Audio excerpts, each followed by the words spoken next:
আমার না আজ কোনো মতেই নর্মাল ভাত খেতে ইচ্ছেই করছিল না, তো ভাবলাম একটু পোলাও বানিয়ে নিই।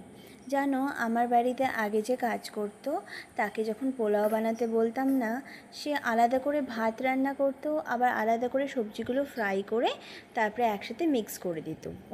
ওটাই নাকি পোলাও। তো যাই হোক, আজকে আমি মাসির মতন করেই পোলাওটা রান্না করব। তো ভাতটা তো বসিয়ে দিয়েছি সেদ্ধ হতে, আর এইদিকে আমি সব রকমের সবজিগুলো কেটে নিচ্ছি। যদিও বেশি কিছু সবজি দিইনি, ওই বিনস, গাজর, একটু ক্যাপসিকাম, আর এইদিকে দিয়েছি আমি একটু তো কাজু আর কিশমিশ দিই। ভালো করে কড়াইটা গরম করে তারপরে ঘিটা ঢেলে, গোটা গরম মশলা ঢেলে, কাজু কিশমিশ এবং বিভিন্ন সবজি যেগুলো কেটে রেখেছিলাম ওগুলো আমি কড়াইতে দিয়ে ভালো করে একটু ফ্রাই করে নিই। এই সময় না আমি একটু পরিমাণ মতন একবারে নুনটা দিয়ে দিই। নুনটা একটু বেশিই দিই, কারণ ভাতটা যখন যায় না তখন নুনটা একটু বেশিই লাগে।